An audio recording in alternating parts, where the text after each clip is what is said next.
খুব অল্প কিছু উপকরণে আজকে আমরা বানিয়ে নেব চিংড়ি মাছের মালাইকারি।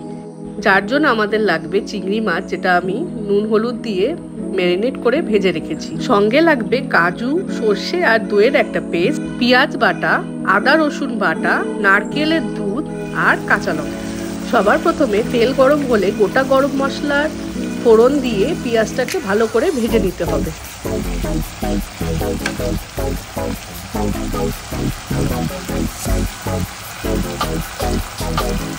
এরপর এতে আমরা দেব রসুন আদা পেস্ট, দিয়ে ভালো করে এটাকে মিশিয়ে কষিয়ে নেব।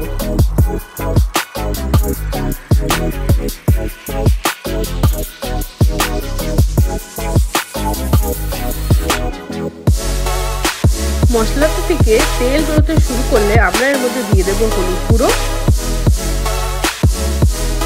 আর শুকনো লঙ্কা গুঁড়ো।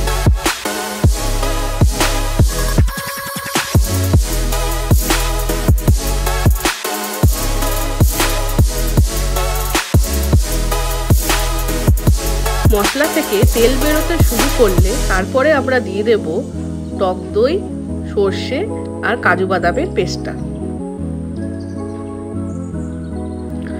ভালো করে এই সময় মশলাটা মিশিয়ে নিতে হবে, আর মনে রাখতে হবে যে আঁচটা যেন একদমই কম থাকে।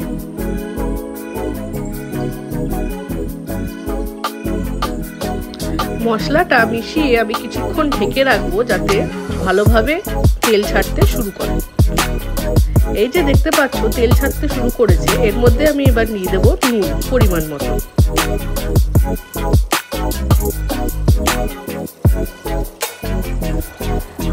আবার কিছুক্ষণ আমরা ঢেকে রেখে দেখবো যে তেলটা ভালোভাবে ছাড়তে শুরু করে দিয়েছে।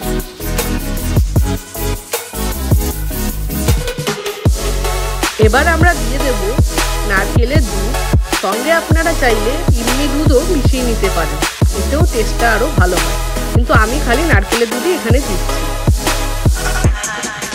এবার এটাকে আমি ঢেকে এটাকে ফুটতে দেবো। এই দেখুন ফোটা শুরু হয়ে গেছে। এবার আমি দিয়ে দেবো ভেজে রাখা চিংড়ি মাছগুলো।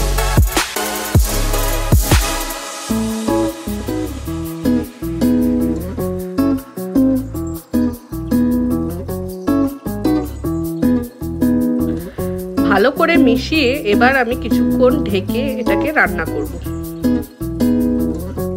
এই যে আমার চিংড়ি মাছের মালাইকারি তৈরি। এবারে লঙ্কা দিয়ে এটাকে হালকা একটু গার্নিশিং করে নেব। গরম গরম ভাতের সাথে একেবারে ফাটাফাটি লাগবে।